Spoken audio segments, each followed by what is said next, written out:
The campus heartthrob, my roommate, had lost his memory. When I rushed to the hospital, breathless and panicked, I found him sitting up in bed, a bandage still wrapped around his head. As soon as he spotted me, his eyes widened in alarm, and he instinctively cupped his nose. "You're an Omega in heat, how dare you show up here?" I froze mid-step. "Huh?" His gaze darkened, voice dipping low with suspicion. "Or do you want me to mark you that badly? What the hell? Did he just insult me to my face? Welcome to History Channel. Subscribe to follow all our latest adventures." Story begins. I was studying calculus in the library when my advisor called. Her voice sounded unusually tense. "Ronald Johnson, can you go to the campus hospital right now? Your roommate, Henry Mason, fell down the stairs. The doctor says the situation is a little complicated." My mind went blank with a loud buzz. Henry Mason, my roommate, the campus heartthrob, and the person I'd secretly liked for a year and a half. I didn't even remember hanging up or how I got out of the library. All the way to the hospital, my thoughts spiraled. How badly is he hurt? What does "a little complicated" even mean? Is he awake? Can he talk? But when I pushed open the ward door, panting and terrified, the room was unexpectedly quiet. Henry Mason was sitting on the bed, head lowered, scrolling on his phone. A circle of clean white gauze wrapped around his head. Aside from looking a little pale, he seemed fine. The second he noticed me, he lifted his head. I opened my mouth, ready to ask how he was feeling. But his brows suddenly knit together. His expression twisted. He looked at me the way someone looks at a skunk rolling in through an open window. Then he clamped a hand over his nose and shrank toward the corner of the bed. "Stop right there," he ordered coldly. "How dare an Omega in heat wander around outside?" "Ah, Omega? Angular velocity? Did he overstudy calculus and lose his mind?"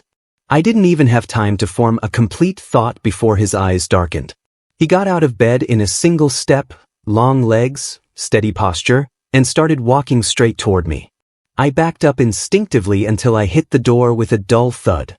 He trapped me easily, his body closing the distance until I had nowhere to run. My entire spine went rigid. The sharp, refreshing scent of his mint body wash filled my lungs. My heartbeat faltered, then raced out of control. He lowered his head, closing in on my neck. His warm breath skimmed over my skin, drawing a shiver straight down my spine. He inhaled deeply, voice rough and low. "So eager to be marked by me?" Marked? Did he mean with a marker? Like literally drawing on me? Where was he planning to write? A whole montage of censored images flashed through my brain. My face burned like it was about to ignite. I pushed weakly at his shoulder. It didn't budge. Instead, he caught my wrist and leaned even closer to my neck, breathing in again. "Don't move. Your pheromones suit my taste. Move again, and I'll take you right here." I threw both hands up in surrender. The advisor hadn't exaggerated at all. The situation was indeed very complicated. My toes clenched in embarrassment. I tried to keep my dignity. "Henry Mason, your top priority right now is uninstalling whatever terrible romance app you've been reading." He only scoffed. His fingers brushed the back of my neck, rough thumb lingering right where a so-called mark would be. "Why aren't you wearing an inhibitor patch?" A dangerous gleam passed through his eyes. "Did you do it on purpose?" "I'll admit it, you're good at this little act. Why aren't you answering me, A wave of goosebumps swept over my arms. I couldn't tell if it was humiliation or whatever the hell he was doing to my neck. Just then, the doorknob rattled. Someone pushed twice, couldn't get in, then knocked. Henry Mason opened the door. "It's me, Gwen Lilly." He finally released me. Our advisor, Gwen Lilly, a fresh graduate and now a teaching assistant, walked in, glanced at him, then grabbed my sleeve and pulled me out. "I just spoke with the doctor," she said calmly. "Henry Mason's fine. He just hit his head, so he'll be abnormal for a while. Whatever he says, just go along with it. Don't agitate him. He'll recover soon." I nodded quickly. Right, he was saying things like Omega and marking, so weird. Gwen Lilly's lips twitched. She tried to hold it in. He's developed a fully self-consistent delusional logic system, she said between barely suppressed laughter. In his mind, he lives in a world divided into alphas, betas, and omegas. And alphas can claim or mark betas and omegas. Gwen finally lost it, bursting into helpless laughter. He thinks he's a top-tier alpha. She smacked the wall, laughing herself breathless. Then she straightened, remembering me. Ronald Johnson, you're the class monitor and his roommate. Help keep an eye on him, okay? Don't let him get into trouble. I'll make sure the professors give you extra credit. I didn't really need bonus points. My grades were already excellent. But this was Henry Mason. We used to be close, really close. Even though I'd already decided to distance myself from him, I still hesitated. He just called me. I quietly skipped over the words, in heat. An omega in heat, wanting to mark me. And what exactly does that even mean, Professor? Gwen Lily lowered her head again and laughed for a good while. When she finally looked up, she wiped a tear from the corner of her eye and said, still catching her breath, "It means he likes you." My eyes flew wide open. Huh. After bringing Henry Mason back to the dorm, I was still in a complete daze. Henry Mason liked me? But wasn't he straight? At the beginning of the semester, I'd personally witnessed a guy confess to him. Henry had slapped the hand away like it was poison, lips curling in disgust. Gay? That's disgusting. After hearing that, I'd silently begun to distance myself. Because if he ever found out I liked him, if he ever gave me that same look of revulsion, I wouldn't survive it. I wouldn't even dare imagine it. Now Henry Mason was standing in the dorm, scrutinizing the place with a frown. They expect me to live in a dump like this? And the bathroom is this small? I nodded. I pointed toward the corner by the door. That's your bed and your desk. His desk still had several posters of his favorite basketball players taped to the side. He followed my hand, then scowled, ripped the posters down, and threw them straight into the trash. What are you doing? I blurted, startled. He used to treasure those limited edition posters more than his textbooks. I'm the heir of the Mason Company, he said with absolute disdain. I don't idolize celebrities. The Mason Company. Fantastic. I guess his delusional identity setup was now officially complete. What can I say? I could only smile awkwardly and lower my head to message our other two roommates, Stanley and Jack.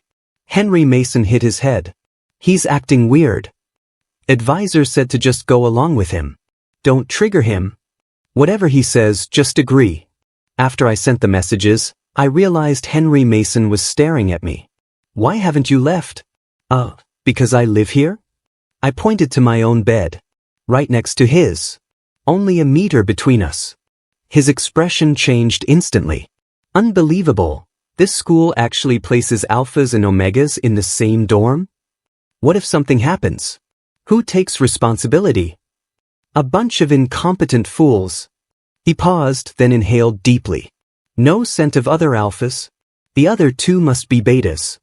He looked at me next, expression shifting like he'd just arrived at a very self-satisfying conclusion. So that's it.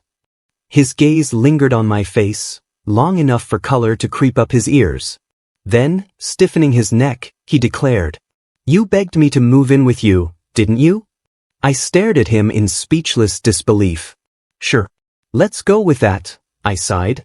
"Now can you please just behave for a while? Only a month and a half until finals, then summer break. Once I drop him back at home, I'll finally be free."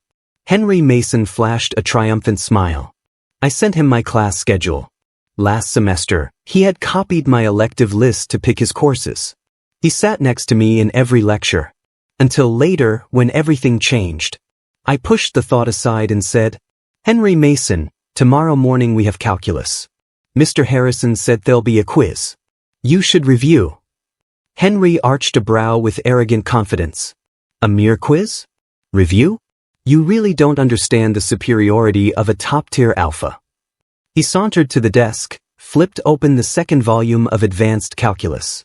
And the top-tier alpha smile faded inch by inch.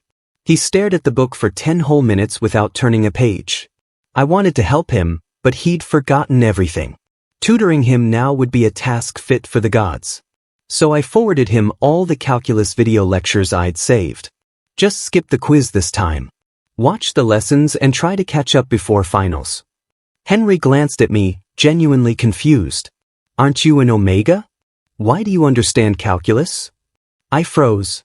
Then asked back, why can't an omega study calculus? His expression turned awkward, almost offended. Omegas should be at home learning flower arranging, tea ceremonies, baking. You omegas are supposed to focus on marrying an alpha. He crossed his arms, giving me a judgmental once-over. Studying something this difficult, what's your goal? To impress an alpha? A spark of anger shot up my spine. I inhaled slowly. He's a patient. He hit his head. Don't get mad. Don't get mad. I reminded myself, I'm the class monitor. Professionalism. So I straightened up and said, Henry Mason, first of all, everyone has the right to learn anything. Alpha or omega, male or female. Second, you shouldn't judge people based on traits they can't control, like gender, appearance, or orientation. His face darkened fast. The offended fury of someone whose imaginary authority was being challenged. I added, hoping it would soften the blow. And since you're a top-tier alpha, you should respect others even more. But the dorm fell into a suffocating silence anyway. I began to regret saying so much. Maybe I hit too hard? Just as I opened my mouth to ease the tension, the door swung open. Stanley and Jack walked in, holding takeout bags. Ronald. Henry. Dinner's here. Their arrival shattered the heaviness in the air. Jack grinned and immediately handed Henry Mason a lunchbox. Henry casually snapped apart the disposable knife and fork, rubbing away the rough edges with practiced ease. He handed them to Jack and gave him a rare look of approval. A beta who knows how to behave, pretty rare in college these days. As he spoke, the edge of his gaze flicked toward me, clearly implying something. Blinked. Was that jab meant for me?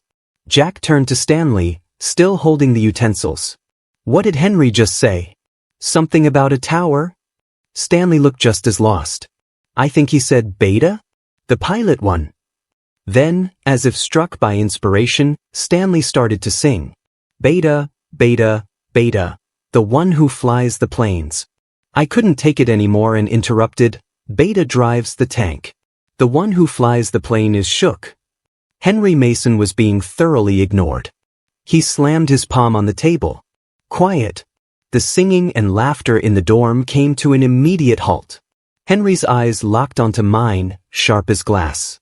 Who is Shook? He asked, slowly and clearly. I hesitated. A cartoon character? Jack nodded. Yeah, total classic. He's friends with Beta. Henry's gaze darted between us. After a long pause, he let out a cold, mirthless laugh. So, he flies planes and he's friends with a Beta. That makes him an alpha too, doesn't it? His hands clenched into fists, breathing growing ragged, eyes tinged red as they bore into me. Do you like Shook? Do you want to be with him? Why would you still come and mess with me if you do? Ronald Johnson, do you seriously think I'm just your backup? He practically shouted the last sentence. Jack and Stanley both jumped, confused and startled. They probably couldn't figure out why Henry Mason was suddenly going to war with a fictional cartoon mouse. Meanwhile, I was pretty sure my face was red enough to fry an egg on. Henry, wait, let me explain. But Henry only let out a cold snort. You studied calculus just for that, Shook, didn't you? Fine. Fine. He clutched at his chest and staggered back 2 steps. Was he seriously wrapping up his own conspiracy theory into a neat little package? I remembered what the doctor said, don't agitate him. I quickly shot Jack and Stanley a look, waving my hand behind my back. Henry, no, it's not like that. You're the only one I care about. You can only have me as your backup. We blurted it out in unison. Jack clearly remembered the messages I'd sent earlier. His face turned red as he fought back laughter. Henry, don't worry. That Shook guy isn't even good enough for Ronald. He and Ronald have... His voice cracked. They have reproductive isolation. The second the words left his mouth, Jack bolted from the room, cackling echoing down the hallway. Stanley stood frozen for a beat, then doubled over in silent tremors and ran out behind him. Henry Mason's eyes locked onto me again. He started toward me, step by deliberate step. "Ronald Johnson, you only care about me?" Each word brought him closer. I instinctively backed away, only to hit the desk behind me. No room left. In the next moment, he leaned in, bracing one hand against the desk at my side, trapping me between his chest and the wooden edge. His scent, clean, sharp, undeniably male, closed in all around me. The distance we'd carefully kept for 2 months shattered like brittle glass. My heart thudded against my ribs, breath catching in my throat. He leaned in until his lips were near my ear. "In that case, let me mark you." I slid a little farther back until I was perched on the desk. Then I reached out, placing a hand on his chest and giving a gentle push. His expression darkened even more. I took a deep breath and tried reasoning with him. "Henry Mason, we're not against marking, but we're about thoughtful, strategic, and responsible marking. First, let the capable ones mark. Then let the wealthy ones mark. Those willing to share resources should mark first. We'll guide with leadership, use the strong to support the weak, distribute marks gradually, in cycles, sustainably. We're not blind marking. We're precision marking, scientific marking, strategic marking. We let the tech-savvy mark, the managerial-minded lead the marking, and the educators guide the mark." Henry Mason's eyes had completely glazed over. He shook his head and cut me off. "Can you say that again, but simpler?" I nodded. "We'll talk about it after summer break." His Adam's apple bobbed as he stared at me, breathing uneven. "But you're in heat. You smell amazing." It sounded like he was trying to convince me. Or maybe himself. He leaned in a little closer. "Just a temporary mark." His body was practically pressed against mine. I instinctively drew my neck back. But his hand found the back of my neck, warm fingers stroking the skin just below my ear. Then, his tongue grazed my neck. My brain went into orbit. Too close. I'm gay. I like him. No, wait. I decided to move on. This is going to be so awkward after. A sharp sting snapped me back to earth. He bit me. I started pounding on his back, yelling for him to stop. The pain faded, but he didn't move away. With nothing else to focus on, my brain drifted into philosophy. What's the real difference between my neck and a marinated duck neck?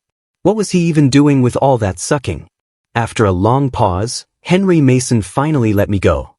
His face was still tucked against the curve of my neck, and his voice came out muffled, tinged with an odd sort of joy.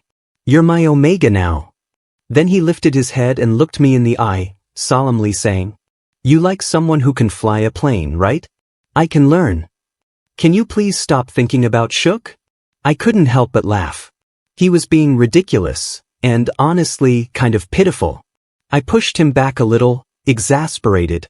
"I swear, I wasn't thinking about Shook." Just then, the screen of my phone lit up on the desk. Henry's eyes flicked over like a heat-seeking missile. A WhatsApp message preview slid onto the screen. And just like that, his expression went even darker than when I'd rejected him earlier. He stared me down, voice slow and biting. "Who just called you, honey?" I was mortified.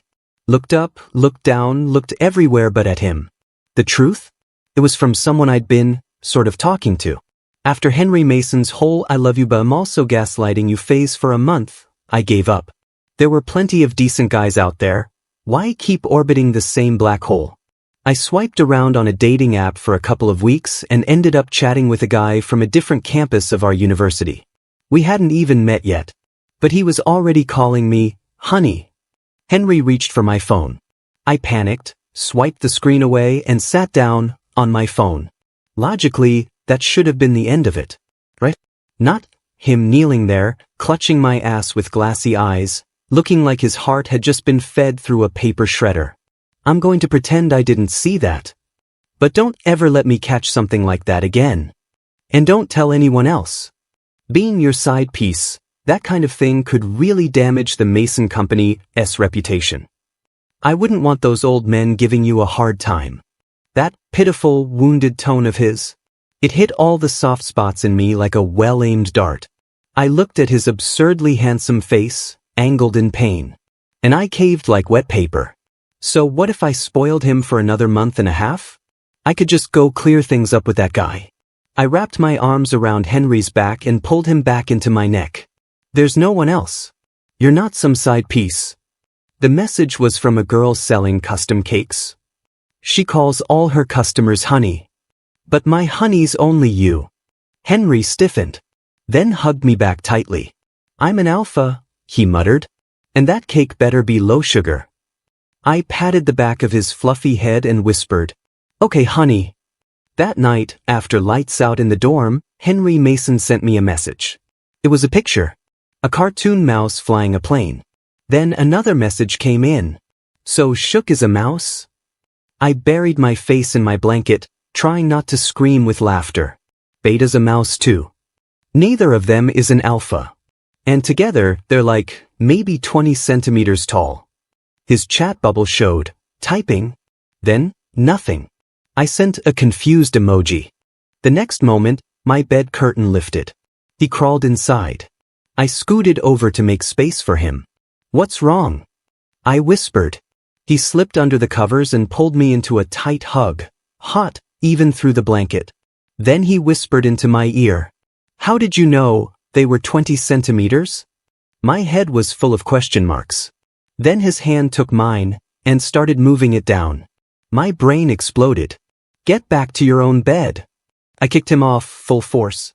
Henry Mason, now properly chastised, slinked off. I sat there fanning my face for a solid 10 minutes just to cool down. Once the heat finally left my cheeks, new worry crept in. What happens if Henry Mason gets his memory back? Would he want to kill me just to cover up this entire mess? From that day forward, Henry Mason went back to clinging to me. Correction. He was even clingier than before.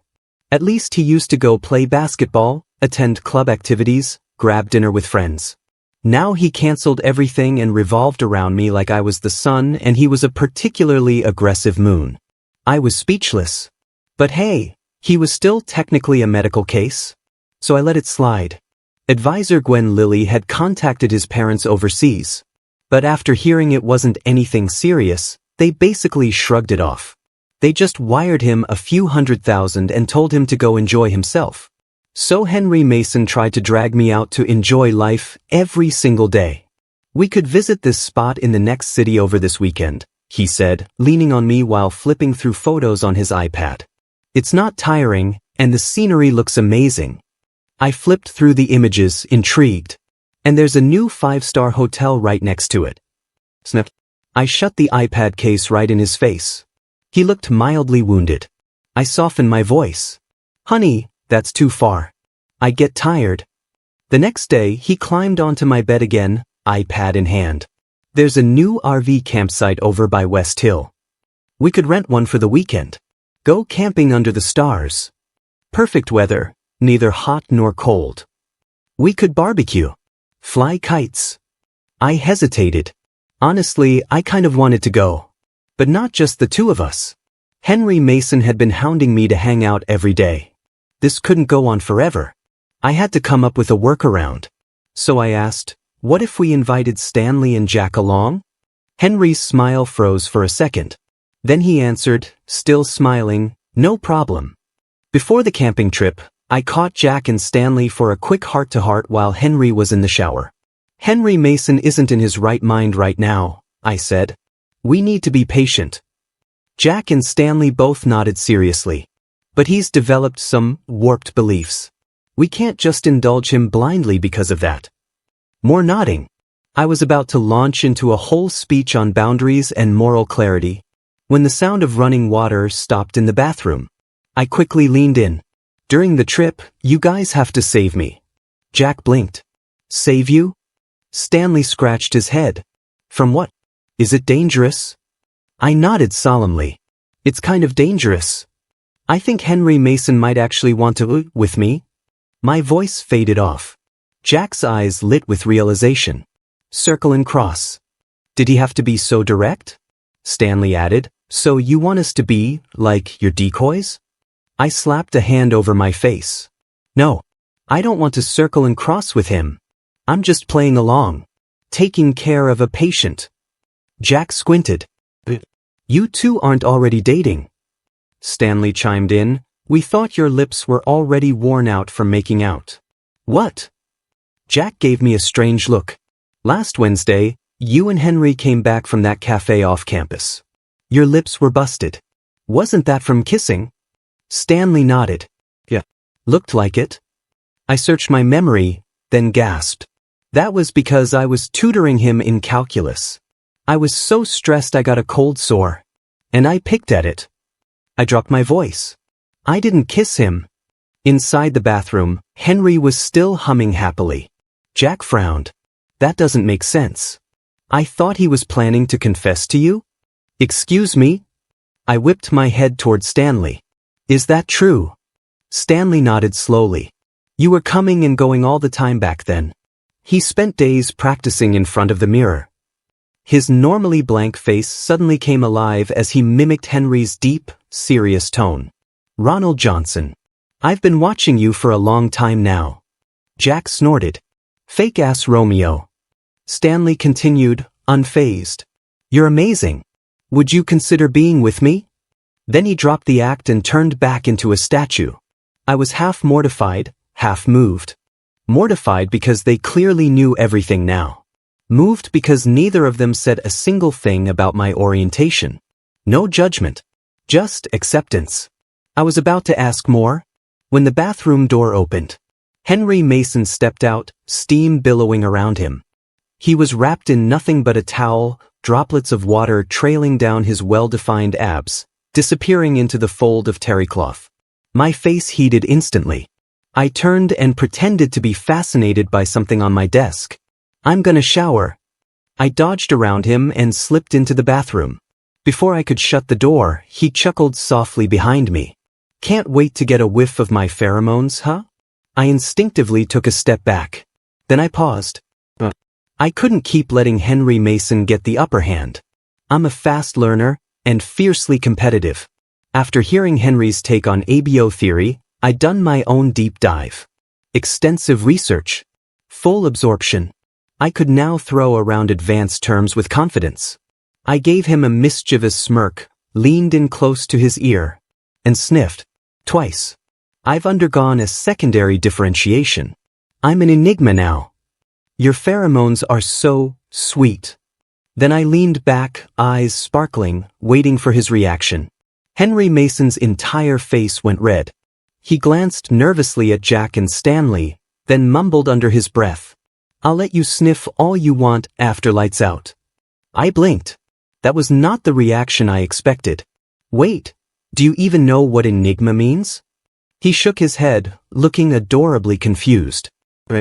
So his reference material must be vintage ABO novels. Not the modern alphabet theory kind. So much for my master-level reversal. I sighed and gave up, slipping into the bathroom. The whole space smelled like his pheromones. No, his body wash. The same brand I used. But mixed with the lingering steam, it hit different. My heart picked up speed. I locked the door and wiped the fog from the mirror. Then I stared at my reflection and whispered, Ronald Johnson. I've been watching you for a long time. God, that was so corny. So he'd been this dramatic even before the memory loss? Unbelievable. I wiped my face roughly, trying to flatten out the smile tugging at my lips. Didn't work. I was in a good mood. An embarrassingly good mood. It wasn't until I was out of the shower, towel drying my hair, that it hit me. Wait a second. Wasn't Henry Mason the one who once said he found gay people disgusting? Why the hell would he confess to me? Maybe he just confused comfort and companionship for love. I let out a dry laugh. Great. I was back to being someone's emotional support counselor. I'd have to sit him down and talk to him. This road, this path he thought he was walking, it wasn't an easy one. You don't just go around changing your entire identity because of a moment of warmth. He wasn't gay to begin with. I couldn't be the one to derail him. Being friends was already more than enough. That night, after lights out, Henry Mason tried to crawl into my bed. He had just lifted my curtain when I blocked him with one firm foot. Don't. He stood there in the dark, staring at me for a moment. Then, after a beat, he bent down and hugged my leg. And in a low whisper asked, "Want me to lick it?"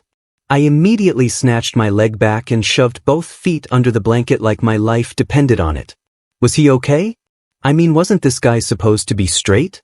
Is this what straight guys are doing these days?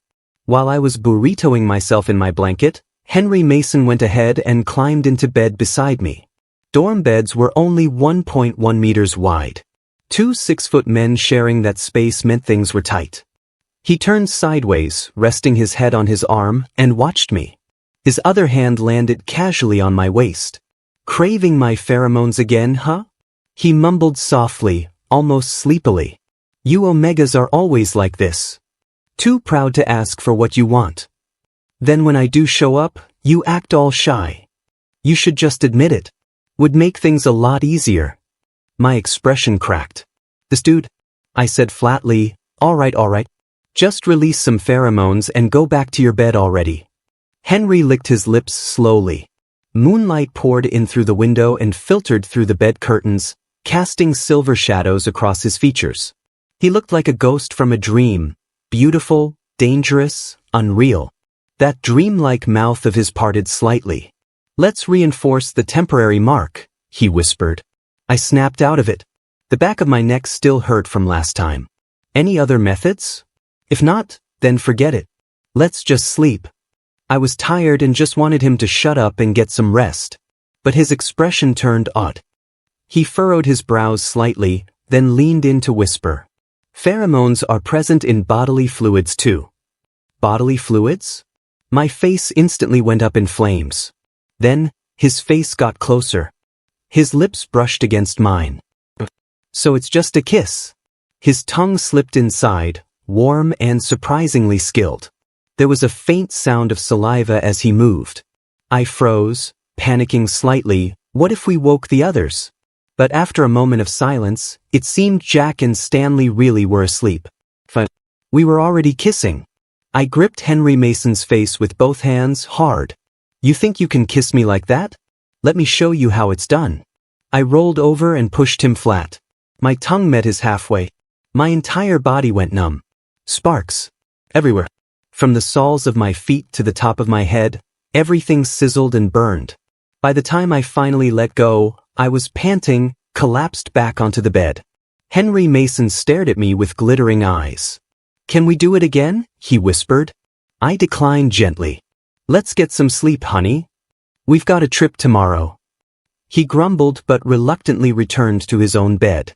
Since he had amnesia, I didn't dare let Henry Mason drive. So the next day, I drove us to the campsite. I was behind the wheel.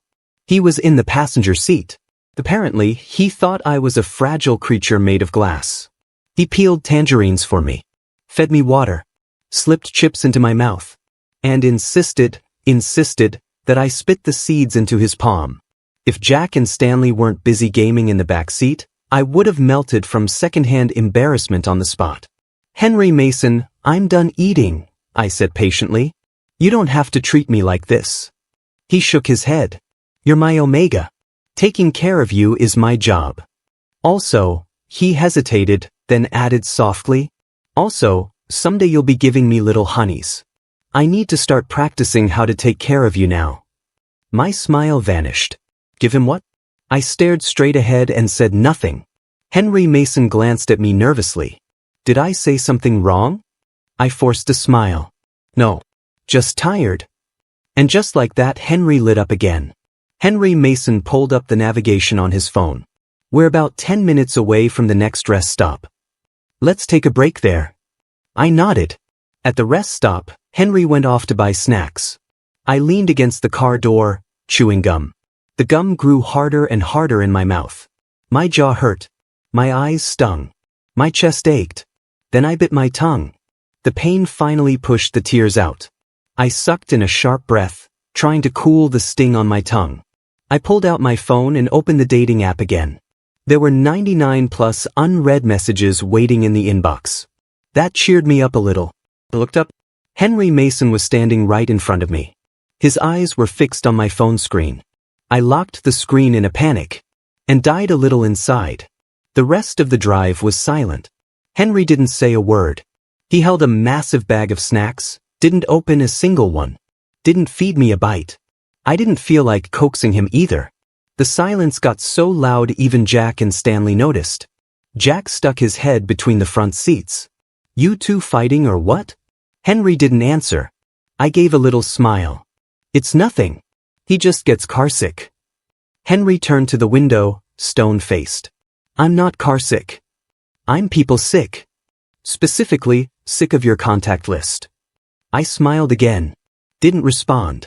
It was nearly sunset by the time we reached the campsite. Henry and Stanley were quietly setting up the tents. Jack was unloading the gear. I was off to the side prepping ingredients. Whoever came up with the idea of campfire barbecue should be arrested. I sliced and chopped while grumbling silently. "You want grilled meat? Go to a restaurant. Why torture yourself in the wilderness? You want kids? Go find someone who wants them. Why are you messing with me?" Jack seemed to notice my expression. "Ronald, that chicken's already dead. You don't have to kill it again while skewering the wings." I gave a dry laugh and dropped everything. "Skewer it yourself then." Jack washed his hands and called Stanley over to help. He gestured toward the riverbank. "Your alpha went that way. Dinner's almost ready. Go get him." I scoffed. "Your alpha." "Bounce back." Jack shot back without missing a beat. Childish. Still, I followed the direction he'd pointed. It was dark all around, the sky scattered with stars. "Henry Mason! Henry Mason!" I called out while walking, but no one answered. After a few more calls, I started to feel like an idiot. I pulled out my phone, planning to call him instead. The ringtone sounded nearby. I followed the sound and soon found his phone sitting on the ground in the middle of a clearing. The next moment, a loud whoosh erupted overhead. I looked up on instinct. A massive firework exploded in the sky above me. Then another. And another. Thousands of them, painting the sky with color. Brilliant. Dazzling. Gone in a blink. I stood there with my head tilted back, lips parted slightly, watching the unexpected spectacle. Then I felt someone wrap their arms around me from behind. The scent was familiar, Henry Mason. I leaned back against his chest. We watched the rest of the fireworks together. As the final sparks faded into the night sky, Henry whispered near my ear, his tone wounded. "I ordered 99 roses for you. But then you pissed me off. So today, you only get 98. The last one, I'll give it to you tomorrow. If you give me a kiss." I slipped out of his arms and gave his shoulder a light pat. "That's really sweet of you, Henry. But I'm a guy. No need for all the drama." He reached for my hand again. "A male omega is still an omega." I laughed. "Come on. Let's go eat." I turned and walked back. Henry panicked. He wrapped his arms around my waist from behind. "I'm not even mad anymore." "What are you still angry about? Just come home with me. Can't you lie to me just once? You are my omega." I struggled hard, but he wouldn't let go. "Henry Mason." I snapped. "I'm not an omega. I'm not your omega. And I never was. For the past 3 weeks, have you seen a single alpha or omega around here besides me? Stop lying to yourself. And I'm done lying to you too." The moment the words left my mouth, I regretted the harshness. After all, I was the one who brought him camping. If anything happened to him, I'd be responsible. So I stopped struggling. I gently laid my hand on his arm, softened my voice. "It's okay, Henry. I know you're upset. It'll pass." Henry Mason didn't say anything, but I felt something warm on my neck. I turned my head slowly and looked at him, trying to tease him out of it. "Wow, which alpha still cries at your age?" He had his head lowered, lips tightly pressed together, tears streaming down his face. Didn't even bother wiping his nose. I pulled out a tissue and dabbed at his tears. "Need me to pinch your nose for you, little alpha?" Henry glared at me through red-rimmed eyes, then snatched the tissue from my hand and blew his nose so hard the trees probably heard it. "You say you don't even like me," he choked. "So why do you still care?" I ran my hand through his hair, my heart melting into a puddle. Of course I like you. I like you a lot. Henry's expression brightened immediately, smug little grin creeping back. So I added, but I'm not an omega, so we can't be together. He looked at me with total conviction. That's fine. Even if you're a beta, I still like you. I gave him a wry smile. Arguing with this man felt like debating a golden retriever. But I can't get pregnant. Henry's cheeks flushed red.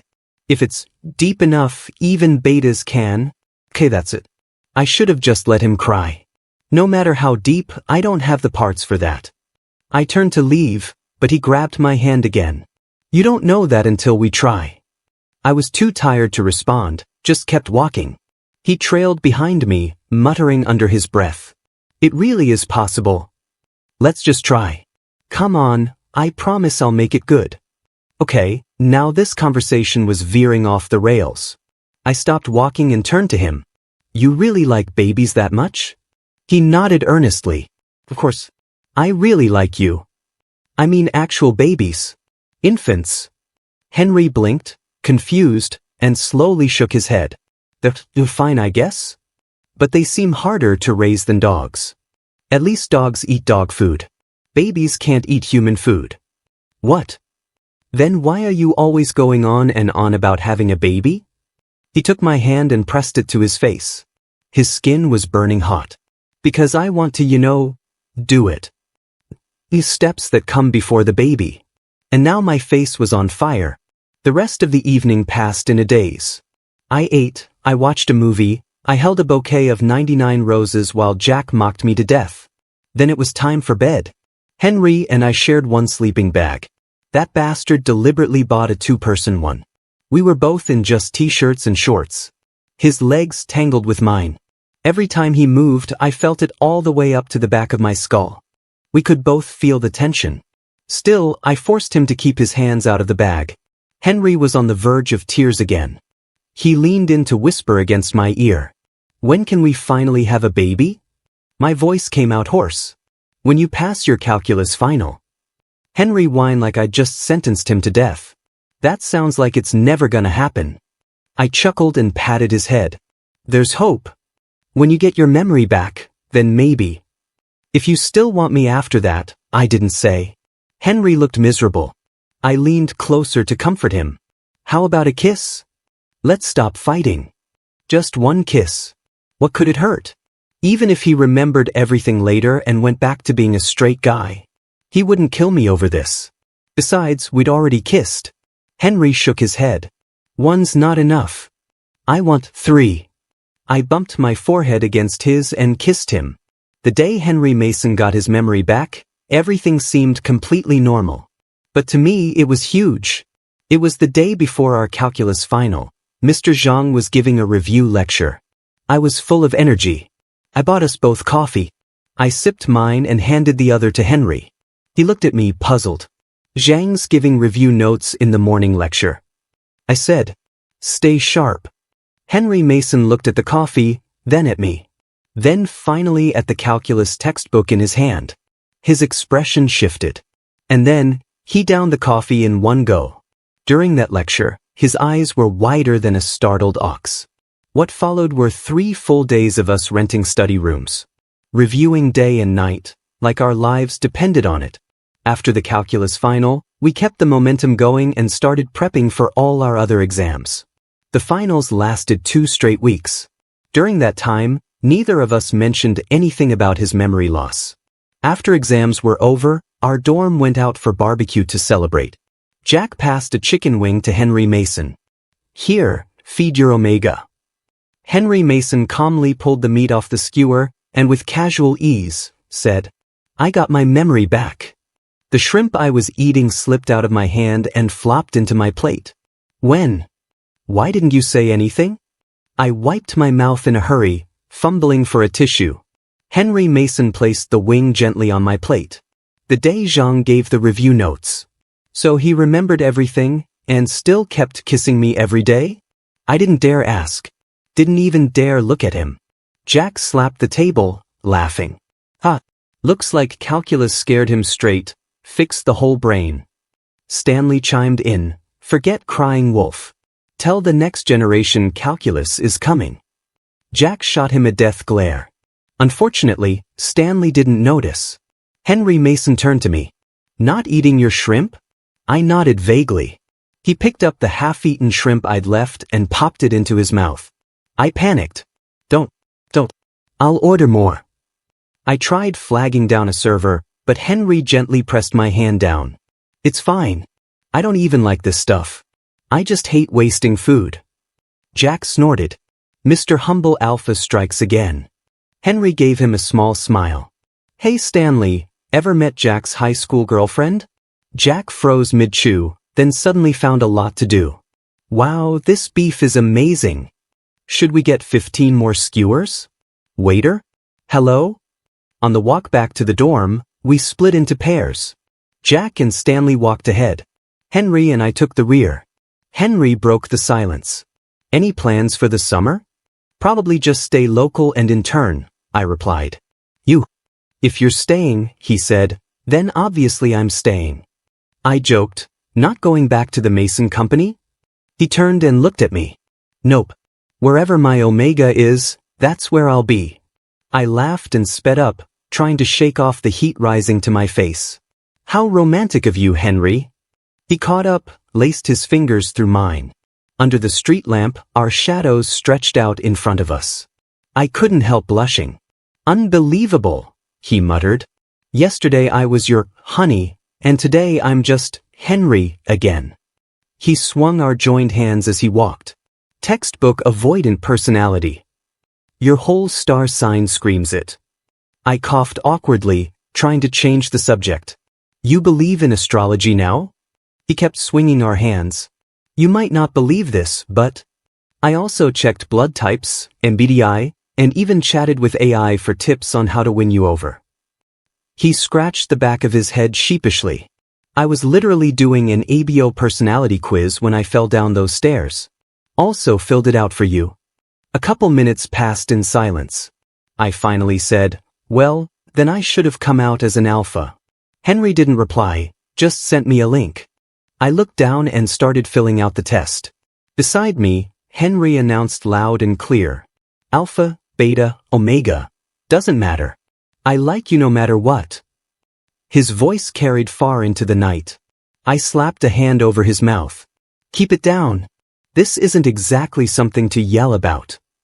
He gently pried my hand off his face. But why should I hide it? He said brightly. What's shameful about mutual feelings? I, Henry Mason, am in love with Ronald Johnson. Jack, a few steps ahead, whipped around in shock. I pointed at him. Congratulations, you're gonna be called Public Declaration Guy the rest of the year. Henry actually lowered his voice after that. But then he said it again, softly. I, Henry Mason, like Ronald Johnson. Henry didn't pressure me to say anything back. Guess he really had read up on avoidant personality types. Instead, he just waited for me outside school every day after my internship, inviting me out for dinner. Then each night, he'd climb into my bed for a goodnight kiss. Eventually, he started slipping comments like, "Oh, I have an apartment right near where you're interning." And somehow, just like that, we ended up living together. He turned, I, Henry Mason, like Ronald Johnson, into his personal catchphrase. And now he says it every day. Right behind me. Everywhere I go. I knew exactly what he was waiting for. But I couldn't bring myself to say it. I still remembered the look on his face when that guy confessed to him. That expression, disgust, clear as day. Sure, maybe he was into me now, on a whim. Maybe he saw this as some harmless detour. But when it ended, what would I do? 2 weeks later, final grades were released. Henry Mason asked me to check his results with him. I'd already seen mine. No surprises, straight A's and A+. Just before we clicked into his, he gripped my hand tightly. The page loaded slowly, line by line. B+, he shouted. I got a B+ in calculus. He wrapped his arms around me, shaking me in excitement. I was genuinely happy for him. Until he started sliding his hand down my waist. Lower. I caught his wrist mid-motion. What are you doing? He looked at me, dead serious. Do. Excuse me? He pushed me back onto the couch, kissing down my jaw one press at a time. I managed to hold him off, just barely. Did you really think this through? You're straight, I reminded him. Henry Mason bit my jaw, frustrated. You slander me. Have you ever seen me hanging around with any girls? I thought about it. No, not really. He'd been glued to me since the first week of freshman year. He squeezed my waist. Then why would you assume I'm straight? Are you biased against me? I hesitated, then decided to tell the truth. At the beginning of the semester, I saw a guy confess to you. You told him being gay was disgusting. His hand froze midair. He frowned, clearly digging through his memories. Oh, I think I vaguely remember that. He kept sending me those kinds of photos for 3 months. Used fake accounts. Sent me pictures nonstop. I confronted him in person and told him to stop. And he called me homophobic. I got pissed, cussed him out and left. A flicker of regret crossed his face. I probably shouldn't have yelled. It seemed to make him even more into it. He turned toward me, eyes wide with realization. So that's why you started pulling away from me? I didn't answer. He slapped his thigh in frustration. Damn it. I should have gone off on him again. But now I can't, he'll probably get off on it. God, he ruined everything. I had the perfect honey husband and he messed it all up. Pinned under him, I couldn't help but laugh into his chest. Honey husband? Since when? Henry Mason butted his forehead against mine like a giant golden retriever.